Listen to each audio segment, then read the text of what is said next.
Here we have our three animations here, and I've changed the animation since the last movie. So let's take a look at what we have here. We've got a spinning one, a bouncing one, and a shaking one like that. Okay, now they do it automatically when they load, but they do it in order. This is 1, 2, 3, and we'll get into the timing a little bit later. But what I'd like to show you now is how to trigger these. So what I'm going to do is come over to our sample buttons and bring out a button, a couple of buttons here. We'll bring out this one, and just to show you it doesn't really matter which button you use, I'll bring out three colors like this in different shapes. So I'll drag one here, and one here. So what I want to do is have this as a trigger so that when I click on it, this one animates like that. So let's go over to Buttons panel, and you can see this is already set to go to page. That's built into the button, so I'm going to get rid of that. Clicking OK. And we want to give it a name, and I'm just going to call this red. Really makes things a lot easier if you do name them logically, as you'll see when we start building a real live example. And the action, we're going to choose animation, flash only option here, animation. And you want to animate what? Well, it shows the polenta automatically because that's the first one in the list here, and you want it to play. We don't need to worry about stop, pause, resume, reverse, or stop all, although these are options that you can choose. So let's go and take a look. We'll click this, and notice that everything started rotating, but when I click in this, it plays. So what I want is, I don't want this to animate until I click in this button. So let me select this, go back to your animation panel, and I mentioned this earlier. You'll notice this is on page load, on self-click. I don't want it on page load. And whoops, I don't want it on click self either. I just want it on the button event, like that.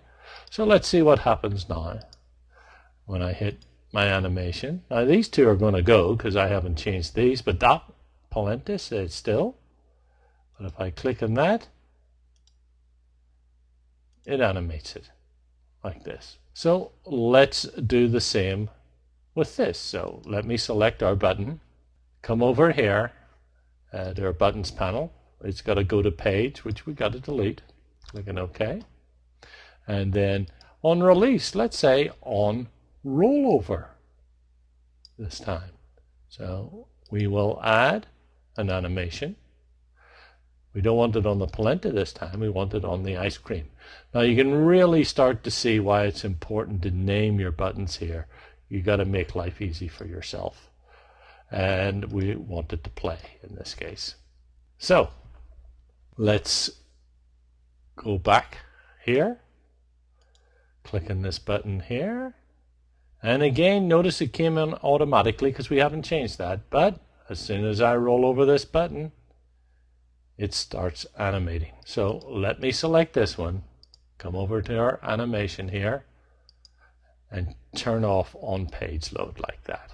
Now when I view it,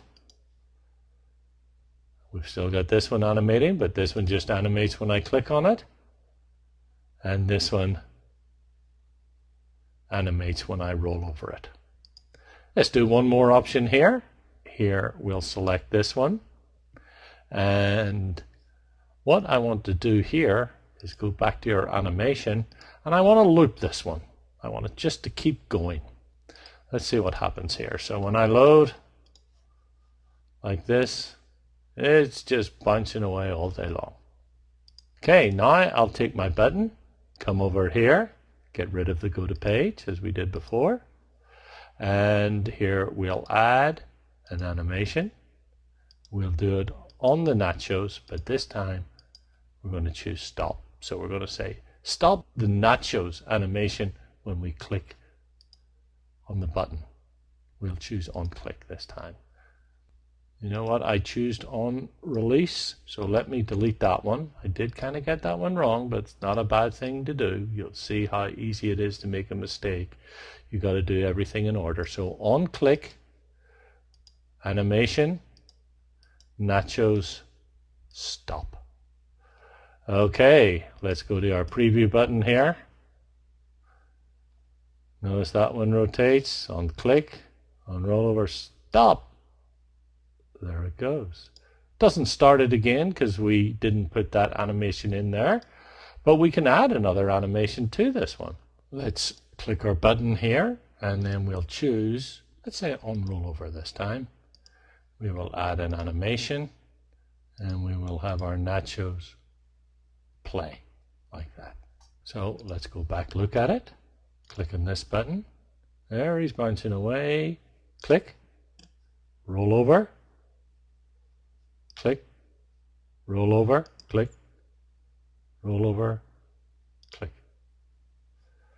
And that's the basis of animation. In the next movie, we'll take a look at some timing issues. Stop.